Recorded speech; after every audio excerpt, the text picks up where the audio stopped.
avec Fred de Acode. Merci de nous recevoir pour l'interview. C'est moi qui vous remercie, les gars. Fred, on vous connaît comme étant un groupe de Black Death Mellow. Ouais. Vous venez de Marseille, mais est-ce que tu peux te présenter un peu, nous présenter les origines du groupe et un peu l'évolution du groupe jusqu'à votre formation actuelle? Écoute, on s'est créé en 2006 à Marseille. Avant, on faisait un style un petit peu pot-pourri, un petit peu de tout ce qui nous plaisait en métal. Et on a évolué en fait à notre album The Divine Triumph, qui a été le premier album en fait d'une trilogie d'albums qu'on compte sortir. On a sorti donc le premier album de cette trilogie qui s'appelle The Divine Triumph, qui était vraiment orienté vraiment black death metal. Pas trop mélo au début. C'est devenu plus mélo avec le deuxième de la trilogie qui s'appelle Force Reign Over Opacities and Beyond, celui que tu as écouté tout à l'heure. Et là on est en train d'enregistrer, donc on a un album qui va sortir dans le courant 2024, en avril je crois 2024, sur le label Hammerheart. Et on va avoir et là on est en train d'enregistrer le dernier album de la trilogie qui va sortir je pense 2025-2026 selon les possibilités avec les labels, qui sera le dernier album donc de notre histoire. Et il faut savoir que l'album qui va sortir en 2024 sera en fait un petit spin-off de notre histoire. Comme l'histoire est très riche, comme c'est moi qui l'écris, tu vois, je le fais mousser un petit peu. Et comme c'est très riche, on a décidé de faire un album sur vraiment un point précis de l'histoire, tout simplement. Comme tu le disais, votre musique a pas mal évolué au fil des années.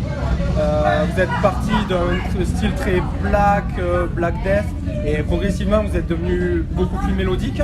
Ouais. Un peu en fait à la façon de Behemoth qui depuis 2-3 albums pousse vers le mélo et pareil assume un style, une meilleure production, etc.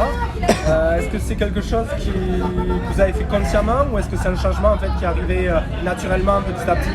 Alors c'est arrivé naturellement, alors c'est bien parce que tu l'as dit gentiment, parce que t'as beaucoup de gens qui vont dire que Behemoth donc c'est un petit peu easy listening et c'est un peu train de métal, mais en fait t'as complètement raison, moi ça me gêne pas du tout comme compare à des groupes comme Behemoth, parce que pour moi c'est un groupe qui est très gros. C'est un groupe avec des musiciens qui sont très bons, qui ont fait du très bon travail, le marketing est super bien fait, parce que les gens pensent que un groupe c'est que de la musique. Alors non, c'est pas que de la musique, il y a tout derrière une énorme machine qu'on doit mettre en marche. Et c'est vrai que comparé déjà à Behemoth, moi je trouve que c'est vraiment quelque chose de super. Maintenant c'est vrai que l'aspect un petit peu symphonique et mélodique est arrivé progressivement chez nous, puisque le premier album qu'on a fait de ce style, The Divine Triumph, on avait demandé en fait à quelqu'un de faire les orchestrations. Quand tu demandes à quelqu'un de les faire, t'es un petit peu enchaîné, on va dire, à ses possibilités et à sa vision de la musique. Donc bon, on a été très contents de ce qu'il a fait, attention. Mais c'est vrai que quand on a eu l'occasion de sortir Force Reign, on a eu le temps, s'il y avait le Covid, on a eu le temps en fait de travailler dessus. Et comme on voulait vraiment travailler un aspect orchestral vraiment bien à nous, on s'est équipé, on a acheté des logiciels, un ordi, et on a Jérôme donc, qui s'occupe de toute la création musicale, qui s'est mis dans sa grotte, qui a bossé, c'est un peu de fou parce que c'est un mec qui n'a jamais fait d'orchestration. Il a bossé les logiciels, il a bossé, et puis il nous a pondu un album avec des orchestrations que moi j'ai trouvé fantastiques, qui collaient exactement avec l'album, et qui donne une autre dimension musicale, parce que on part d'un black death un petit peu dans les clous, tu vois. Et puis après, quand tu mets cet aspect orchestral derrière, ça t'habille vraiment la musique et ça t'apporte une autre dimension. Donc on était très contents de ça, quoi. Justement, dans le dernier album, il y a un côté avec les voix françaises qui clament des choses. C'est un côté un peu, c'est assez grandiloquent. Tu vois, ça apporte une autre dimension. C'était vraiment l'objectif que je recherchais, quoi. Ah ouais, complètement. Ce côté, occuper l'espace, quoi. Complètement. Tu sais, par exemple, il y a une chanson, la chanson éponyme de l'album Force Reign Over Opacities and Beyond. On a gardé la partie vocale que j'ai fait en répète quand je suis arrivé dans le studio de Jérôme. C'est une vraie grotte, hein. Le truc qui est goûté, c'est un truc du 18e chez lui dans la cave, et il a son petit studio comme ça. Et donc je suis arrivé, il n'avait jamais écouté la chanson. Je lui dis écoute, moi j'ai écrit cette chanson, je vais venir, écoute, je te la chante. Donc je prends le micro, je lui fais le truc. Alors je le voyais, il était comme ça lui plaisait, j'ai vu que ça lui a plu. Je voyais qu'il sortait le téléphone, il filmait un peu comme ça, il est sur le côté. Et j'ai vu que ça lui a plu, j'ai essayé de le refaire en studio, et malheureusement, Mais quand t'es en studio, en fait, c'est con, mais tu sais que t'as pas cet aspect de grotte voûtée, t'as pas ce truc un petit peu de première intention. Donc on n'était pas vraiment dedans. On a écouté la version studio qui était toute nickel, toute clean. On l'a dit, putain, mais on la garde pas, elle est nulle. Elle est trop propre. Et on a gardé la version que j'ai faite chez lui, qui est pas parfaite. T'as des petits défauts de prononciation, des petites erreurs. On l'a gardé quand même parce qu'en fait elle était nickel. Ouais, mais t'as le caractère du truc, t'as l'intention complètement. Chaud, entre deux potes à la maison. Mais c'est ça, mais c'est pour ça que tu vois, c'est con parce que une chanson en français, un peu de black metal et tout, ça fait. Enfin, des fois c'est con, mais le français, tu vois, ça fait un peu. Tu passes un peu pour un con. Ça fait un petit peu de l'héros, tu vois. Surtout autour du black, c'est pas facile c'est un peu difficile de s'imposer avec un chant français. Ben, à part Regarde les hommes tombés qui est en train de réussir à peu près là-dedans. Il marche très bien, hein, voilà. J'ai pas beaucoup d'autres exemples, comme tu dis, de. Ben, t'as beaucoup de bouches, par exemple chez les acteurs de langue qui chantent en français, qui marchent super bien, tu vois. Mais moi je sais que le français, enfin, moi j'aime bien le parler français. Quand tu parles en français ou quand on déclame les trucs un petit peu à la façon d'un prophète, je trouvais que c'était cool sur la chanson. Mais le crier en français, comme par exemple Célestia ou des choses comme ça, même si je respecte énormément ce qu'ils font, ben moi je trouve que moi j'arrive pas à le faire. Il n'y a pas l'intention pour le faire. Et les gens l'entendent. Quand tu n'as pas envie de le faire, voilà. On n'arrive pas à duper les gens. Que l'anglais se prête bien au chant en fait. Au chant ça le fait. L'anglais, l'allemand, le suédois, les langues du Nord le font parce qu'elles sont agressives. Ouais, ça le fait. Sûr que tu chantes en espagnol et tout, c'est quand même plus compliqué quoi. Ouais. Avec les X se font, ça marche. Ouais, et c'est plus fun. C'est pas la même chose. C'est fun. Ouais. Et du coup, ces voix clamées, c'est quelque chose que vous comptez garder dans le futur, en faire un peu votre marque de fabrique, ou finalement c'est là comme ça et vous allez peut-être abandonner et continuer sur autre chose? C'était un titre, alors celui-là c'était un titre un petit peu ovni qu'on a sorti. On a voulu sortir parce qu'on aime bien faire des prises de risques dans les albums. C'est tout con, mais quand on a sorti The Divine Triomphe, on était chez Sony Music et on a décidé de faire. Ils nous ont dit, ouais, ben moi je veux un album comme vous aviez fait le P d'avant, Black Death, typiquement Black Death, machin. Donc on leur a dit, on fait ça, mais on va mettre des orchestrations et en plus, on leur a mis une chanson qui était très mid-tempo au milieu, ils voulaient pas de mid-tempo, tu vois. Ben nous on l'a capté, on s'en fout, on l'a quand même fait. Et pourtant aujourd'hui vous avez ralenti le rythme sur le dernier album. C'est vrai que tu as raison. Et c'est ça qui presque apporte toute cette prise d'espace et de contenu. Plutôt que de taper toujours plus vite, finalement ralentir un peu, ça vous apporte quelque chose dans la musique. Tu peux en fait ralentir un peu, comme notre histoire se découle en fait comme une histoire d'un film. Moi je fais mes chansons vraiment comme si c'était des épisodes de série. Du coup le truc c'est qu'une épisode de série, t'as pas toujours une grosse bagarre, une grosse bataille dans Game of Thrones ou quoi. Donc forcément t'as des moments qui sont plus calmes. Donc on est obligé de temps en temps d'avoir des passages beaucoup plus tranquilles. Après on a des chansons, je pense dans le dernier, dans First Rain, qui sont beaucoup plus rapides en tempo et en blast que celles qu'on avait avant. Mais comme il y en a moins, on dirait qu'en fait il est beaucoup plus calme. Mais il y a des chansons qui sont ultra énervées. Tu verras l'avant-dernière qu'on va jouer, Through the Astral Door, qui part en blast monstrueux et elle démarre vraiment à fond. Quoi. Je suis d'accord. Aujourd'hui, la musique est consommée beaucoup par single et très peu dans le streaming et très peu sur des albums complets, etc. Ouais. Vous sortez carrément une trilogie d'albums où tout se suit avec des EP qui viennent compléter tout ça. En fait, vous êtes carrément sur un courant inverse. Ouais. Est-ce que tu peux expliquer le concept de cette trilogie et pourquoi selon vous c'est la bonne chose à faire de faire tous ces albums en trilogie et pas balance un single par-ci par-là et débrouillez-vous? C'est double question. Pour la question, tu as raison complètement. Pour les singles, en ce moment, c'est vrai que par exemple, tu as le gars de Falling in Reverse qui explique que, mais en même temps, c'est vrai, parce qu'enfin on voit pas, mais Nico grimace. Mais le truc c'est que le gars, outre, alors on n'aime pas, c'est vrai musicalement ce qu'il fait. Le gars quand même est très bon musicalement. Il a une super vision de la musique et il pond quand même des refrains et des chansons qui marchent. Donc sur ça, alors, faut le reconnaître. Moi, c'est pas du tout un style musical qui me plaît. Parce que bon, c'est pas du tout mon truc. Je suis quand même, alors comme je m'intéresse quand même à la musique, je suis allé un petit peu écouter ce qu'il faisait et ce qu'il disait. Et le mec a complètement raison. Il sort en fait, là maintenant la musique c'est inconsommable. On écoute tous sur Spotify, moi le premier. J'achète des CD, j'achète encore des films, des trucs comme ça. Mais très honnêtement, ils sont dans ma bibliothèque, ils sont rangés. Il y en a même qui sont encore sous blister. Et j'écoute sur Spotify parce que j'ai mon abonnement, dans la bagnole c'est plus simple. Et c'est comme ça que je consomme la musique, comme 90% je pense des gens. Tu vois. Oui. Et t'écoutes un peu de vinyle à la maison, des trucs comme ça. Mais les CD, moi je suis très content d'avoir Spotify. Les CD, moi je me rappelle, je les défonçais en bagnole. Je les laisse à Marseille, il fait 40 degrés dans les bagnoles avec le pare-brise, tu les niques. Donc j'étais très content de garder mes CD. Et maintenant, sortir au final des petits singles petit à petit et pas se dire il faut que je sois productif sur un album pendant une période de 6 mois ou de 1 an, il faut que je sois productif parce que moi j'ai 10 chansons à pondre et il faut que les 10 chansons soient bonnes. C'est hyper dur. Il y a très très peu d'albums de métal où tu te dis tout est bon. Rage Against the Machine par exemple, c'est un album monstrueux, le premier qui sont sortis. Et après t'en as très peu, on va dire aller à Megadeth, ou après moi c'est mon avis, tu vois. Mais t'as pas tous les groupes qui sortent des albums où les 10 titres sont bons. C'est pas possible, c'est du remplissage. Donc le mec a pas trop tort à dire on va sortir des singles. Et puis parce que le single, moi j'ai bien travaillé dessus, la chanson va être bonne, je vais la sortir. De toute façon les gens vont la télécharger, vont l'écouter sur Spotify, ça va faire des écoutes. Et c'est ça que les labels regardent maintenant. Les labels se vendent plus de CD quasiment. Et en fait les gens regardent ça, pour te signer, ils regardent ça. Nous on a encore du cul parce que comme le métal est une musique vieillissante, c'est un peu une musique de vieux, bon vous êtes jeunes.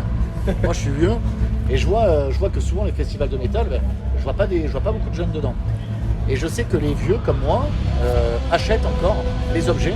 Moi je sais que quand je vais voir un concert, le groupe me plaît, je découvre, mais ça me plaît, je vais aller acheter un CD ou un t-shirt parce que je sais que c'est grâce à ça qu'il va un petit peu avancer. Bon, voilà. Naraka, c'est tout petit. Je les ai découverts en concert. J'ai pris le t-shirt parce que je me suis dit que c'était la bonne chose à faire. C'est ça, ça t'a plu. Un truc tout con, un t-shirt, mais tu sais que c'est un truc un petit peu entre guillemets de vieux métalleux. T'as le t-shirt, regardez, moi j'écoute ça. Donc voilà, c'est un soutien. C'est ça. Et en fait, c'est un petit peu ça qui se passe avec nous. On a encore un groupe qui vend de la musique, on vend énormément de CD, chose qui se fait plus trop. Donc on est très content de ça. Nous, quand on commande à nos labels, parce qu'on a fait Sony, on a fait les Acteurs de l'Ombre, quand on commande, on appelle, on dit voilà, écoutez, nous, parce que la musique leur appartient, quand tu signes chez tu commandes les trucs, Sony ça a été sold out, donc on refait un truc et tout, on refait une édition qui est en train d'être sold out aussi, donc tu vois, je veux dire, on vend vraiment les trucs. Les Acteurs de l'Ombre sont contents aussi parce qu'on vend, même si les labels quand tu les appelles ils sont jamais contents. Non, vous savez les gars, c'est difficile, tu sais. Gérald, si tu m'entends, et c'est difficile commerce avant tout, mais c'est normal, tu vois, les mecs vont jamais te dire mais c'est super, je suis trop content et tout, ils vont te dire c'est dur et tout, c'est normal, c'est comme ça. Et la deuxième question c'était l'explication de la trilogie. Alors l'explication de la trilogie c'est assez long. J'espère qu'on va bien entendre, parce que si tu dois tout retranscrire, ça va être le bordel. Non, et tout simplement, en fait, on a raconté en fait une histoire toute simple que tout le monde se pose. Tous les groupes de métal, ou même tout le monde se pose la question de ce qui se passe après la mort. Oui, tout le monde a sa version. La mort, c'est un peu c'est le fond de commerce du métal. Du métal et en fait sur du black et du death. De tout, puisque c'est le truc qui va nous toucher à tous forcément. Oui. Vieux, jeunes, riches, pas riches. À un moment donné, on va tous y passer. Et puis nous, on s'est posé la question, on s'est dit qu'est-ce qui va se passer après la mort. Puis bon, on a réfléchi entre nous. Alors je te dis pas si l'histoire est vraie, pas vraie. Qu'est-ce qu'on a fait pour en arriver là ou pas. Et on a créé en fait toute une histoire qu'on vient raconter sur scène. D'ailleurs tu verras, on la raconte sur scène où le début en fait de The Divine Triumph est une personne en fait qui meurt, qui perd tout dans l'existence qu'elle a sur Terre, perd sa fille, perd sa femme, et il se retrouve en fait complètement perdu à mourir à petit feu et à passer du coup dans l'après-vie. Et dans l'après-vie il tombe en fait dans un univers qui est très spécial, où lui par contre est éveillé alors que tous les autres sont en fait endormis, parce que c'est des âmes qui vont être perdues, qui partent vers l'au-delà. Et pourquoi ce personnage est éveillé? Pourquoi lui peut évoluer dans cette après-vie? Pourquoi il peut rencontrer d'autres personnes qui sont évidemment éveillées aussi dans cet univers. Donc il y a toute cette histoire qui est faite sur The Divine Triumph. First Rain, c'est la suite, où en fait il essaie de s'enfuir, il n'arrive pas à s'enfuir. Il est retrouvé par une espèce de sororité de sorcières qui le découvrent, qui veulent absolument rentrer en contact avec lui. Et sur le dernier album qu'on va sortir donc, du coup, en 2025-2026, tu auras toutes les réponses à donc, l'histoire. Et puis notre réponse en fait, à savoir pourquoi nous mourons, qu'est-ce qui se passe après la mort. Parce que je pense que c'est important d'avoir une histoire et surtout d'avoir une fin. Tu vois, les histoires qui finissent sans fin, ou les séries à la con où les mecs qui se réveillent, il est en train de rêver ou des trucs comme ça. Chez nous c'est non quoi. Il faut qu'on t'apporte un véritable truc. Après, libre à tout le monde de se dire c'est peut-être vrai, c'est peut-être pas vrai, tu vois. Et moi je veux que mon histoire en fait touche les gens et se disent est-ce que ce mec il a peut-être pas peut-être un brin de vérité dans le truc, est-ce qu'il est fou, est-ce qu'il est pas fou, est-ce que c'est voilà comment d'où sort ce truc, tu vois, voilà quoi. Je vois l'objectif et c'est intéressant. Ce que je disais tout à l'heure, c'est que l'album il est vraiment construit comme une trilogie de films en fait. Complètement. Complètement. Le lancement de l'histoire, la continuité et une fin. Tu suis le personnage. Le truc c'est que ce personnage, tu le suis parce qu'en fait ça peut être toi, ça peut être moi, ça peut être n'importe qui. Tu vas suivre ce personnage. Alors c'est un personnage masculin parce que moi j'ai choisi à un moment donné, tu es obligé de choisir un personnage. Choisir un personnage masculin. On a un personnage féminin aussi dans notre histoire qui est une sorcière.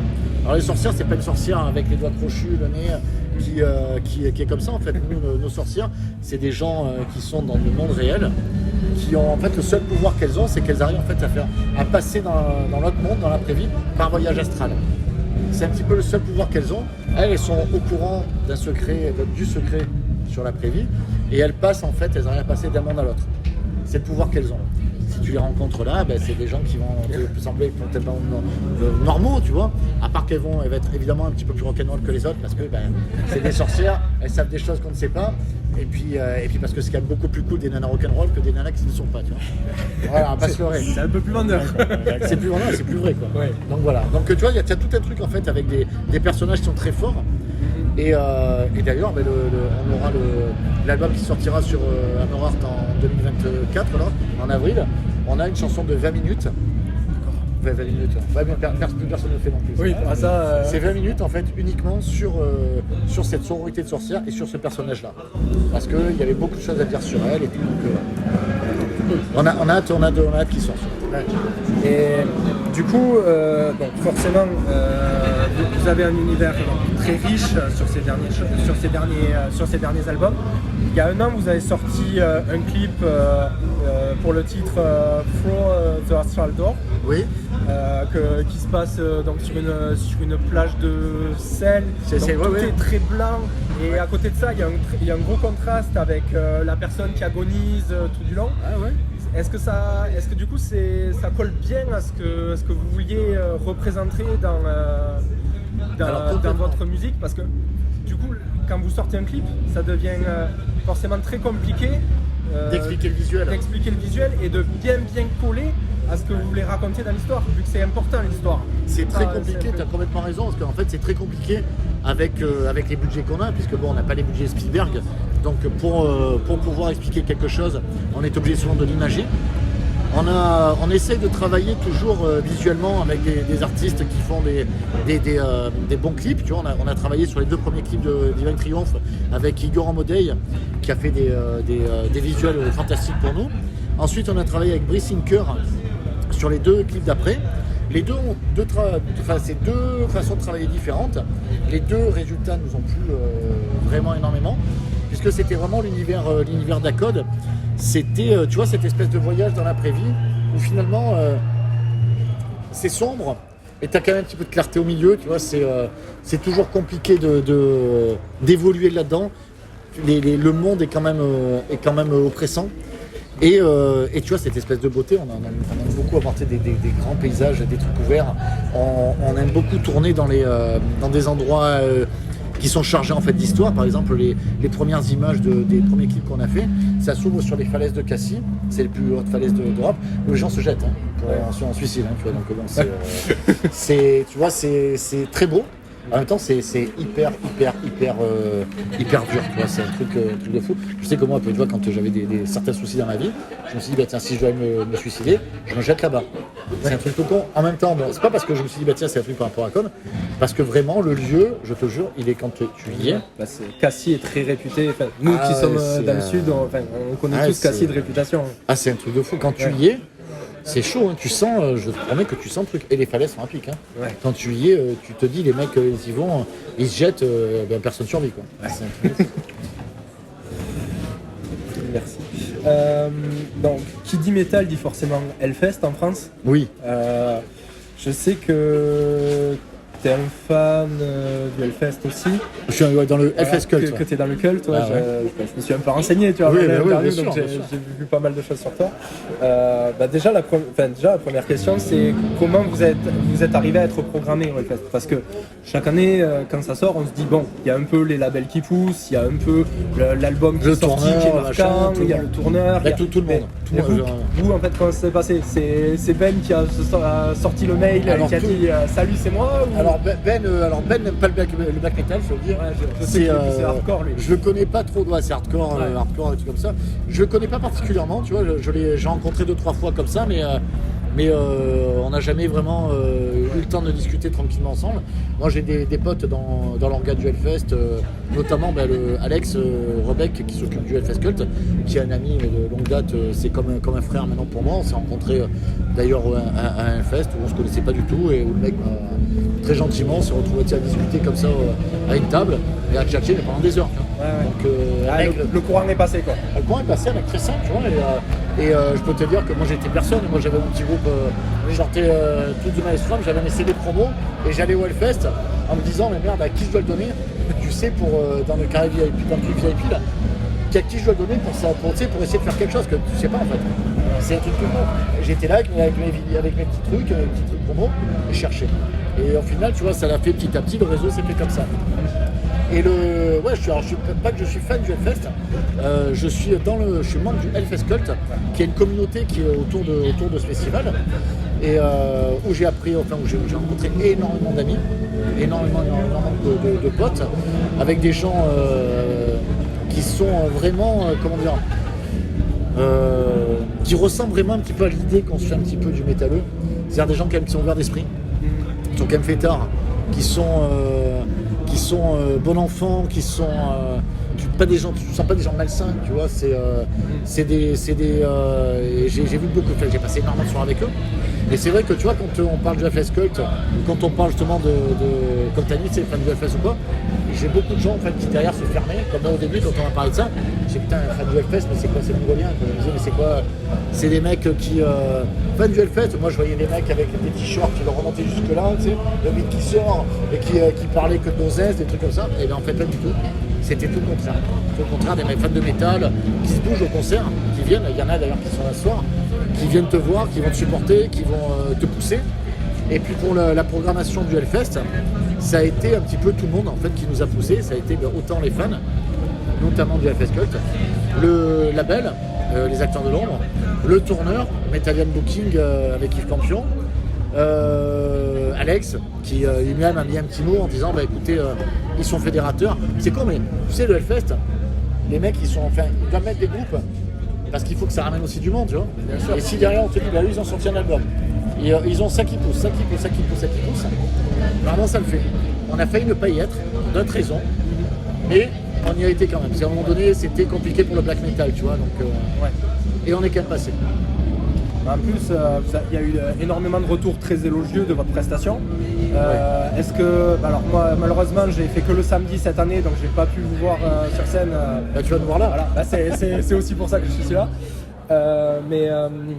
Est-ce que vous avez déjà ressenti des retombées positives pour le groupe? Ah oui, oui, bien sûr. En fait, c'est un truc tout con, mais quand tu fais le Hellfest, forcément, tu as toujours des bonnes retombées. Tu as un petit peu tout le milieu qui vient, t'as tous les zines, t'as les labels, t'as les radios, t'as tout le monde qui est là. Donc, alors, à Basseré, la plupart du temps, quand nous on a joué tôt, c'était 12h50 ou un truc comme ça, la plupart du temps, les mecs se sont brûlés la gueule la veille, ils se sont pas levés. Et c'est vrai, Oui. c'est tout ça. Et encore vous allez jouer le vendredi, donc ça peut aider. Tu sais j'en aurais joué le dimanche, ça aurait été très compliqué. Ouais, c'est déjà Et plus c'est, compliqué le dimanche. et c'est très compliqué, les labels ne se lèvent jamais. Mais le truc c'est que les gens lisaient Chroniques, et surtout le public. Nous je sais que quand on est arrivé pour jouer et on était en train de faire les balances, et on regardait, on voyait, il y avait une masse de gens qui venaient s'agglutiner sur les crash barrières. Alors moi c'est la première fois que je le faisais, et j'avais mon batteur qui l'avait déjà fait avec d'autres groupes, qui m'a dit mec, là c'est très bon signe, il y a des mecs qui sont là déjà devant. On est en train à peine de commencer la première minute des balances. Il a dit c'est bon signe. Et effectivement, quand on a attaqué, t'avais du monde qui s'est dégueulé de l'attente. C'était super, on était très contents. Donc cette programmation en fait nous a apporté beaucoup de choses parce que si tu réussis ton Hellfest, forcément derrière, tu peux que réussir derrière. Normalement. c'est une rampe de lancement. C'est ça, complètement. La fusée Ariane. Ouais. Fusée à code. Et du coup, ça vous a permis cette réussite vous a permis de négocier un peu, de déjà y retourner avec le fest ou... Non, on va attendre un petit peu. Tu sais quoi, Ouais. il y a beaucoup de fests en fait qui sont partout. Moi, j'aimerais bien refaire le Motocultor, ce qu'on a fait il y a quelques années. Ouais. Et j'y suis retourné en tant que festivalier Cette année? cette année. Ouais. Ouais. J'ai Ah, fait un ça, feat avec des potes, avec mes potes d'Achiavel, puisque ils jouaient. Et puis moi, je leur ai dit, je vais vous voir. On m'a dit, Thomas, bien Fred, tu viens nous voir. Et il m'a dit, tu fais un feat avec moi. Moi, je pensais qu'il déconnait au début, mais il déconnait pas, quoi. Donc du coup, 3 jours avant, je montais en bagnole, j'ai dit, putain, il faut vite apprendre la chanson. Et tout. Donc tu m'en boucles et tout, tu vois, mais c'était très sympa, ils ont été super cool. Ambiance, le Motocultor, très bonne ambiance. C'est bon enfant, c'est plus petit festival, mais tu sens que voilà, c'est un petit peu les fesses qu'on a, quoi, tu vois. Tu as intégré le culte parce que ces rencontres avec Alex et autres finalement t'ont poussé à vouloir faire partie de la communauté encore plus, je dirais, ou Ah oui, complètement. Qu'est-ce qui a fait Moi, qu'il y a beaucoup de fidèles festivaliers qui ne sont pas forcément culteux? Ah non, bien sûr. Bien sûr. Tu vois ce que je veux dire? Ce que je dis en fait, c'est que après, souvent, c'est que tu as certains culteux qui disent, par exemple, nous on fait partie du cult, donc forcément on a une espèce de Légitimité. c'est sa légitimité par rapport au festival, alors que pas du tout. Moi, je suis rentré dans le cult parce que ma copine était culteuse. J'avais rencontré, donc à l'époque, j'étais sorti avec une nana qui était culteuse. Et je suis toujours avec d'ailleurs. Et elle m'a dit, écoute, on va rencontrer. Là, je vais te présenter mes potes du FS Cult. Et je me disais, attends.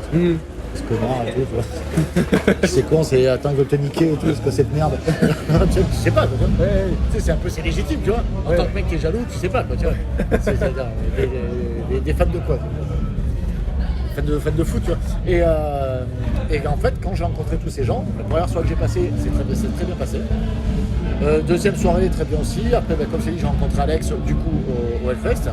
Et puis petit à petit, j'ai rencontré plein de gens cool avec qui j'ai passé une bonne soirée. Tu sais, tu bois, enfin c'est con, mais quand tu bois avec les gens et que les mecs sont un peu déchirés, tu les vois un petit peu, tu vois un petit peu leur vraie nature, les valeurs des gens et tout. Et j'ai eu beaucoup de gens, tu voyais qui avaient vraiment des bonnes valeurs, tu vois. Et ça me convenait. Donc moi, je suis rentré dedans parce que je me suis dit, ça va être des soirées qui vont être cool. Et j'ai passé énormément de soirées très très cool. J'ai pas à me plaindre.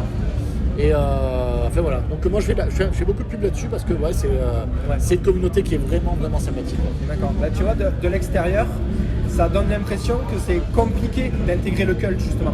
Même si tu apprécies énormément le festival, même si tu rates pas une édition, tout ça, ça laisse vraiment l'impression que c'est un groupe un peu fermé, un peu un noyau dur, et que si tu prends ta place pour le cult mais que tu connais personne, en fait tu rentreras pas dedans. Mais t'as pas tort, hein, parce que nous je sais qu'on essaie un petit peu là. Après comme je t'ai dit là-dedans, tu sais, je crois qu'ils sont en 2000 ou 2200, tu as toujours des gens qui sont très fermés parce que un peu comme dans le black metal, faut pas faire écouter la musique, machin, ces trucs, c'est un petit peu ça, tu vois. Et le problème c'est que le culte, ça n'appartient à personne. Le culte ça a été créé par le Hellfest et par Alex Frebeck. Donc le truc est ouvert, le truc a toujours été ouvert aux gens. C'est quelque chose qui est ouvert pour que les gens puissent se retrouver. C'est très con, hein, on dirait que c'est un truc punk ultra bobo, tu vois, mais c'est vraiment un truc comme ça où les gens puissent se retrouver, appartenir à quelque chose. Et je sais qu'à chaque saison, quand les nouveaux arrivent, on leur dit vous êtes nouveaux, il faut que vous veniez parler avec les gens pour vous intégrer. Et on dit aux anciens, c'est à vous maintenant de vous ouvrir un petit peu et vous intégrer les nouveaux. Après ça se fait pas, mais il y a quand même une volonté de le faire, tu vois. Mais c'est très compliqué, c'est vrai que quand ça fait 5 ans qu'ils sont douteux, t'as des petits jeunes qui arrivent, des fois les jeunes sont un peu maladroits, ils vont dire des conneries, il y en a qui l'ont fait des merdes, hein, ils sont arrivés dans des conneries, tu vois. C'est sûr que ça, tu vois, voilà, ils se faisaient lâcher, c'était pas le bon moyen, mais bon. Après, si t'es pas trop con, enfin je te dis la vérité, t'es pas trop con, t'arrives pas en étant misogyne ou raciste ou machin, et t'arrives et t'essaies un petit peu de tourner aux autres, les mecs ils vont jamais te fermer la porte, hein. C'est pas possible. Bien sûr. Putain, je vais accélérer un peu parce que ça fait déjà quasiment 5 minutes. Je parle en plus. Non, mais il n'y a pas de souci. Nous, ça nous fait plaisir, mais c'est plus pour toi de ne pas te bloquer trop longtemps. Où est-ce que j'en suis? Pardon. Du coup, vous avez fait le Hellfest, vous avez fait plein d'autres festivals, plein de tournées. Ce soir, le Metal Fest, c'est 500 personnes au max si la salle est pleine. Ouais. Pour vous, c'est un peu les doigts dans le nez, quoi. Alors, en fait, c'est pas une question de. Tu sais, c'est con, mais c'est pas une question de nombre de personnes. Hein.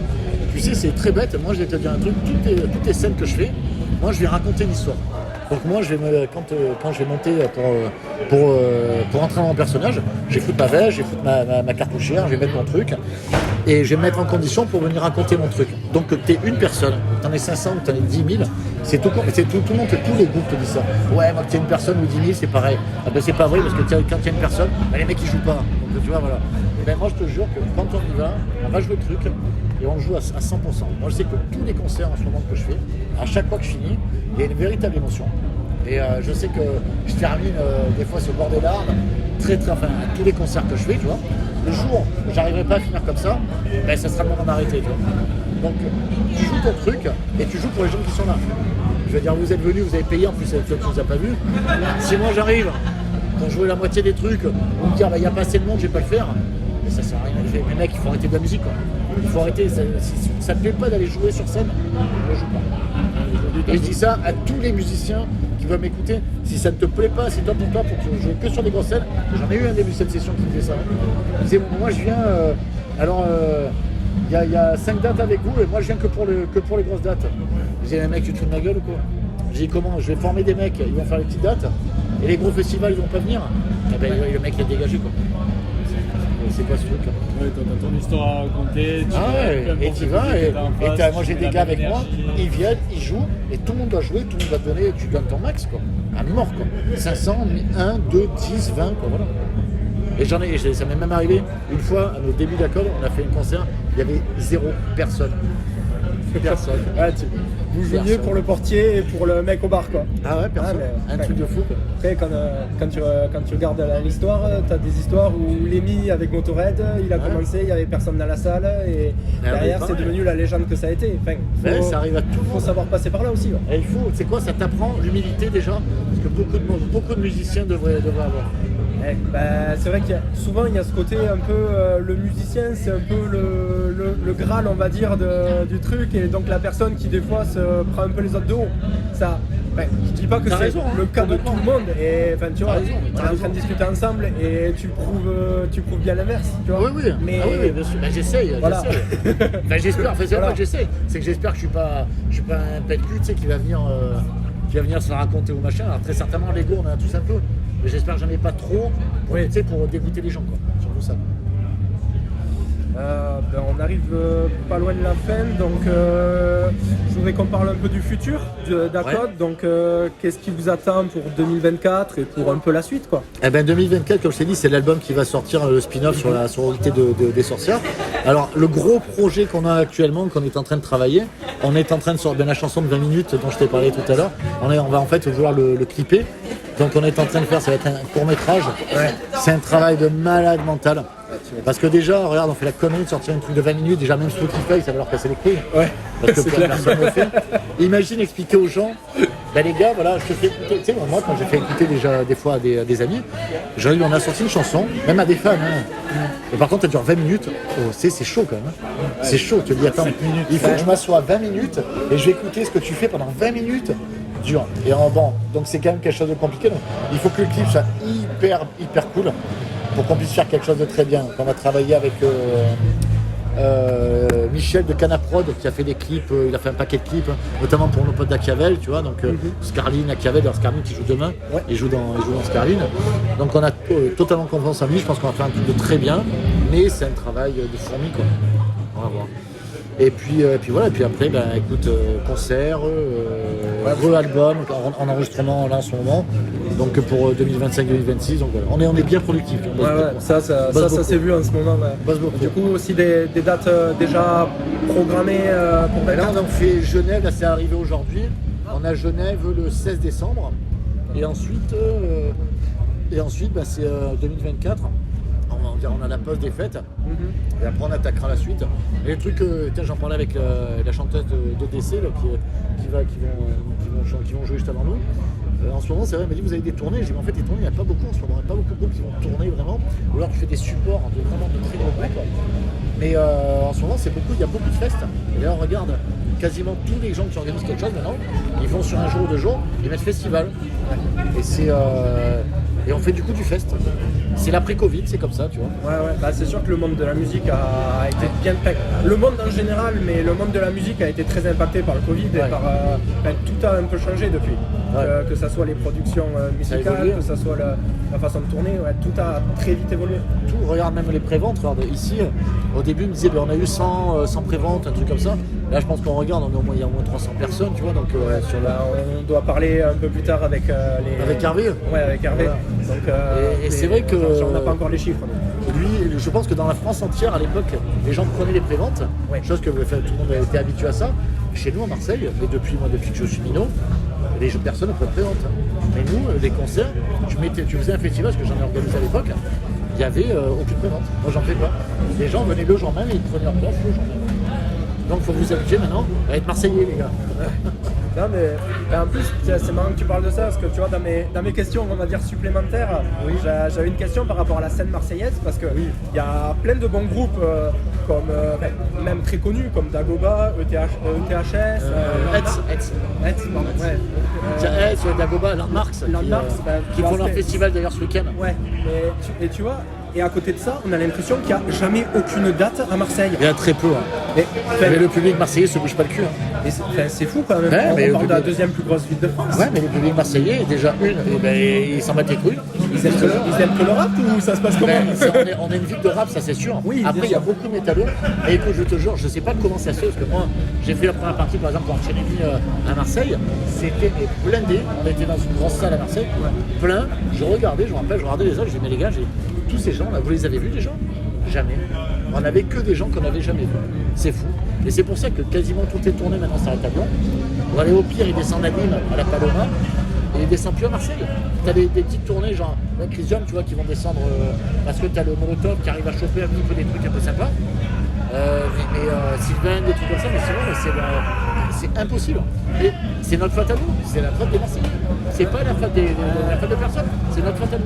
Tu vois, à part le festival de Landmarks qui était là et la date annoncée de Rammstein, mais bon, c'est Rammstein donc. Je sais même pas comment ils viennent jouer là-bas. Mais ça, ils ont dû avoir une promotion, tu vois, c'est pas possible. Et ils ont une promotion sur le Vélodrome, c'est pas possible. Quoi. Oui, mais ça sera plein. Ça sera plein parce que c'est Rammstein. Le Bayern vont perdre la prochaine fois qu'ils jouent contre l'OM. Pas possible. Super. Bah écoute, on a fait à peu près le tour de toutes les questions qu'on avait. Je te remercie beaucoup. Bah c'est moi, je vous remercie les gars, c'était cool de parler avec vous. Est-ce que tu as un mot de la fin, un truc comme ça peut-être pour... Bah écoute, alors moi je vous remercie à vous deux et je remercie les gens qui nous écoutent parce que tout comme non mais tu vois tout à l'heure quand tu es venu tu m'as dit écoute je vais venir te faire l'interview, il y a 50 000 questions et tu m'as dit si le truc marche pas, moi après je vais devoir tout retranscrire, tout écrire et tout faire. Est-ce que tu imagines, enfin oui tu sais, le boulot que c'est à faire. Ah bah oui, je m'imagine bien, là je croise les doigts pour le son. Et c'est pour ça que tu vois je mets un peu en lumière les gens comme vous qui vont venir leur week-end venir écouter les groupes, derrière le dimanche retranscrire le machin pour ensuite te mettre, pour avoir juste des gens qui vont derrière écouter, dire c'est bien, qui vont peut-être même pas voir toi tout le travail que tu as fait derrière. Donc en fait la chose importante c'est que moi j'ai parlé de ce que je fais, de machin, de trucs, de mon ressenti de trucs, mais le mec qui fait le boulot derrière c'est toi, enfin c'est vous deux quoi, c'est pas moi. Donc voilà, les gars c'est vous, c'est grâce à vous que des groupes comme nous existent quoi. Voilà. En tout cas, nous, c'est avec plaisir, on est très contents. Heureusement, parce que sinon, on fait ça aujourd'hui. Ça a été très cool. Et puis merci à ceux qui vont l'écouter. Merci à toi.